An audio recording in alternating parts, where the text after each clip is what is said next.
Here is a story to show you how important it is to keep abreast of the changes in the macro environment. There is also a few pointers which touch on the micro and the market environment. There was a family, a beautiful family at that, and quite well off, it seemed. They were a family of 4, very average. Daddy, mommy, skrr guy, and a beautiful daughter. Following many years of prosperity, Daddy looked around and declared, "We need a bigger home." And they found it. Mommy looked at their home and she was proud. She felt that they were going to see many more prosperous years. So she decided that she does not need to look back, nor look for work. She was going to be a full-time housewife. No studying, no pastime nothings, just passing the time with friends and TV. At Daddy's work, things were changing pretty fast. Technology had now made it possible for one person to do the job of 3 people. Jobs were becoming redundant. But Daddy was not worried. He was in management and he was living the life. At home, Skrr boy and daughter were happy. They were model children. All they had to worry about was their social lives. They had a maid who did everything. The cleaning, the cooking, heck, the homework and the washing. So, as far as everything looked, nothing could go wrong, and everything was perfect. It then happened that Daddy fell ill and died. It was sudden, but the funeral was beautiful, extravagant even, and people came from far and wide to say goodbye to a magnificent man. Mother was not happy. It turned out that in the pursuit of giving his family the best, Daddy had left them an immense amount of debt, which in the short run meant he had left them nothing. The bank took the house and the cars, and beyond that, most of the money which was to come as a lump sum benefit from work went toward the executioner fees and the settling of a majority of debts which were claimed against Daddy's estate. The story continues. Mommy was now too old to find work. The family had now moved back to Mommy's childhood home. Skrr boy and daughter had their social lives decimated. Nobody understood them in the hood, nor in the new school. The story continues.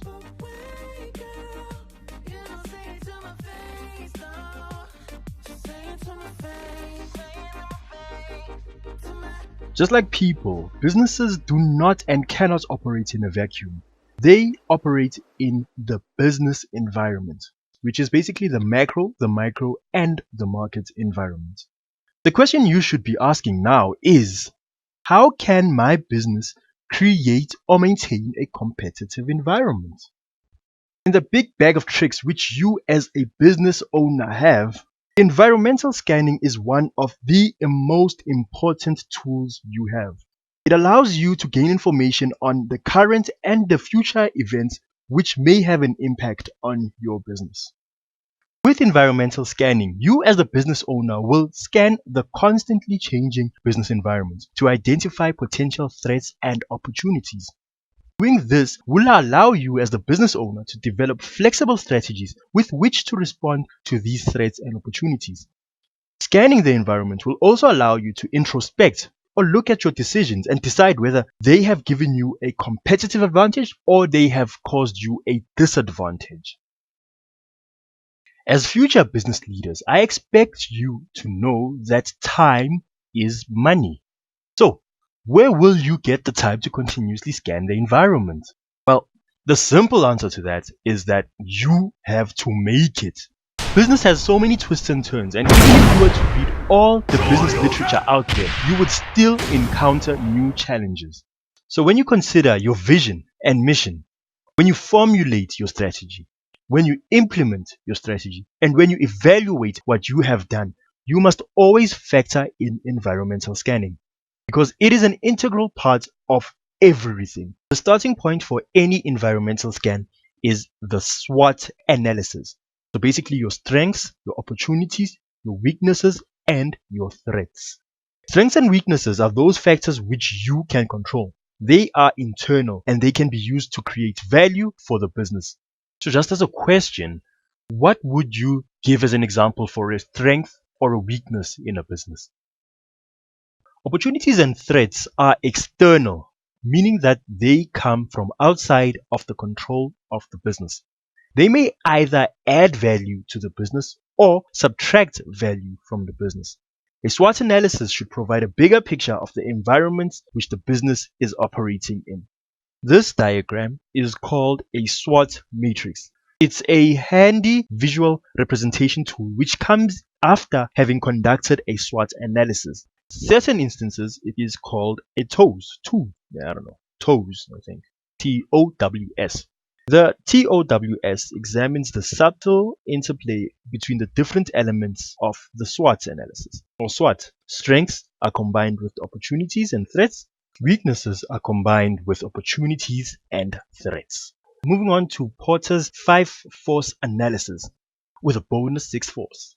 This tool is highly effective at analyzing the competition in a particular industry. The 5 forces, if analyzed properly and found to be favorable, could, with good strategy, ensure sustainability, growth, and a competitive advantage. Here's a video by Chua Zong considering Netflix using Porter's 5 forces model. I will just quickly go through the 5 forces. Just keep in mind that this is not a complete description of the forces, but rather a short summary, so please use your textbook in conjunction with this. The threat of new industry entrants. How easy will it be for new competitors to enter the market? The more the competition, the less the profits there will be to go around. Think of a cake. The more people there are, the less cake for everybody. The less people there are, the more cake for everybody. 2. Rivalry amongst existing competitors. This will normally be high when the products in the market are not different from each other. And amongst other reasons, there is not a lot of customer loyalty. In this situation, as a business, you would have to work harder to maintain a market share, meaning there will be a much smaller share of the profits for you. So the best advice here would be that you would have to consider carefully the number and the capabilities of your competitors. 3. Substitute products and services. If it is easy for your business's products and services to be substituted, then this will mean that you will likely have less control over the movements of your customers. Major cell phone manufacturers, Samsung and Apple, are starting to feel the pinch from Huawei and other smaller entrants. 4. The bargaining power of suppliers. Suppliers will have a power over you when there are few suppliers in the market, and when there are limited options available to you when it comes to substituting raw materials. The raw materials which you will need to buy from suppliers will often be a little bit more expensive. 5. The bargaining power of buyers. Buyers will naturally have more power if they are able to buy in bulk and if there is an abundant selection of suppliers. If your business deals with a few buyers with the money, then they will most likely be able to dictate terms to you. These buyers may also be other businesses. The 6th bonus force is complementary products. Complementary products have the potential to increase demand for the main product. A good example of a complementary product is what iTunes is to any Apple product. The Pestle Analysis. This tool is used by business people just like you to gain a better understanding of the macro environment. So basically this looks at factors which are generally outside of your business's control. Pestle can help businesses align themselves to changes which may have a potential impact on them.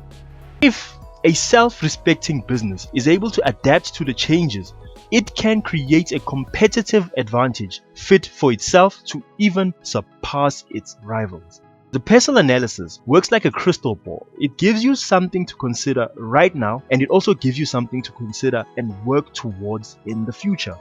The elements it looks at also have a very strong interconnected impact on each other.